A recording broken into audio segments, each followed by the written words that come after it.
हो सकता है मंडे को हम सब यही बात करें कि अरे सब रिवर्स हो गया, अब यहाँ से तो सब वापस ठीक ही हो गया। तो उसका कोई मतलब भी नहीं है। एक दिन के लिए अगर हम इन्वेस्टर हैं तो हमारे लिए कोई मतलब नहीं है। ट्रेडर हैं तो स्टॉप लॉस है ही है आपके पास। ट्रेडर है तो आजकल सर ट्रेडर स्टॉप लॉस भी नहीं लगाते। मैं तो रोज एक कॉलिंग शो करता हूँ, मतलब इतना हम लोग सिखाते हैं, आप लोग इतना सिखाते हैं, इतनी मेहनत करते हैं, उसके बावजूद स्टॉप लॉस नहीं लगाते और ऐसा फंसे हुए हैं तो 20% 30% नीचे। बड़ा दुख होता है उनको सुन के, लेकिन ये बात आपकी सही कि स्टॉप लॉस तो होना ही चाहिए।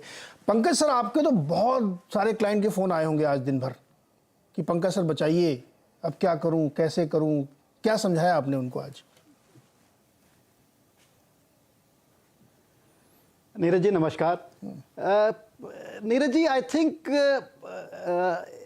जो हम पोस्टमार्टम करना चाह रहे हैं, जिस तरह का मार्केट में हमने पिछले से 10 एक दिनों में फॉल देखा है, 5 से 7% का फॉल हो गया, चाहे वो निफ्टी हो चाहे बैंक निफ्टी हो, 18,888। I think that was the absolute kind of figure जो हमने भी रिसेंट टॉप बनाया, और उससे आज 17,800, ऑलमोस्ट 1000 पॉइंट प्लस का निफ्टी में फॉल हमने देख लिया पिछले 10 एक दिन में। So this has been a very sharp and serious fall, और जिस टाइम जोन में ये फॉल आया, आई थिंक वो ज़्यादा तकलीफ दे रहा है। और जिस तरह का हमने देखा है, जैसे अभी दलजीत भाई कह भी रहे थे, जो आज और कल के ट्रेडिंग सेशन में जो हमने देखा है, जो कैश मार्केट स्टॉक्स हैं उनमें जो 6, 7, 8% से लेके 12% का फॉल दिया है, वो एक रिटेल ट्रेडर्स फैंसीड स्टॉक थे। उसके अंदर मेरे को नहीं लगता कि कोई डोमेस्टिक इंस्टीट्यूशंस का या एफआईज का कोई इमीडिएट रोल था। आई थिंक जो पिछले 3 से 4 महीनों में यूएस के rising interest rate, rising inflation हमारी कंट्री में, बाहर की कंट्री में जो नहीं कर पाई, राइजिंग क्रूड जो पिछले दिनों कंसर्न था,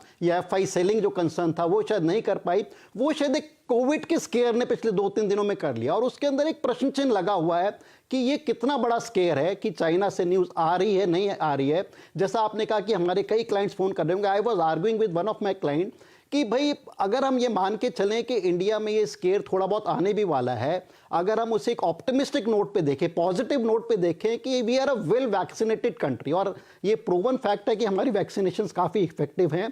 सो ऑल इन ऑल अगर उसको एक परसेंटेज टर्म में देखे जाए तो शायद 5 से 10% से ज़्यादा चांसेस नहीं है कि एक बड़ा स्केयर कोविड का आएगा। So why are we trying to play on that 5 to 10% chance rather than a 90% positive chance? शायद ये भी साइड से निकल जाएगा, और कितना बड़ा स्केयर है वर्ल्ड वाइड ये भी अभी नहीं पता है। So I think market was looking at a reason, retailers were looking at a reason.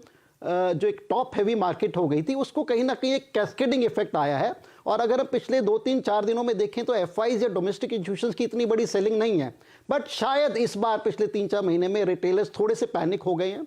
That could be year and effect. मेरे को नहीं लगता ईयर एंड इफेक्ट जो अभी हम बात कर रहे थे कि एफआईज अपना प्रॉफिट बुक करते हैं, उसका काउंटर आर्गुमेंट ये भी रहता है कि जो डोमेस्टिक म्यूचुअल फंड्स होते हैं वो थोड़ी सी विंडो ड्रेसिंग करने की कोशिश करते हैं कि उनकी जो इतनी बड़ी होल्डिंग है वो जितने हायर रेट्स पे 31 दिसंबर को या उससे पहले क्लोज होगी, उतना अच्छा उनके एनएवी होगी और उतना अच्छे उनके रिटर्न्स या बोनसेस होंगे। So I think it's a double edge kind of scenario. किस तरह से आप ग्लास आधा भरा है आधा खला है, आपको किस तरह से देखना है।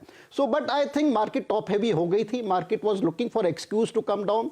एक और चीज मैं नीरज जी कहना चाहूंगा, जनरली ऑलमोस्ट मेरा 27-28 साल का कैरियर हो गया इस मार्केट में, मैंने ये देखा है कि जनरली कई बार ऐसा आया है कि हम एक आइसोलेशन हो गए, हम एक आइलैंड हो गए वर्ल्ड मार्केट से। ऐसा नहीं होता है। All in all I think market settle down होती है। जो वर्ल्ड में आपके आसपास हो रहा है, you have to be in that group on a larger period of time. ठीक है, 3, 6, 9 महीने आप उससे अलग रह सकते हैं, बट बहुत ज्यादा उससे अलग नहीं रह सकते। तो ग्लोबल मार्केट्स में हम देख रहे थे करेक्शन चालू हो गई थी, इन्फ्लेशन ऊपर है, इंटरेस्ट रेट काफी ऊपर है।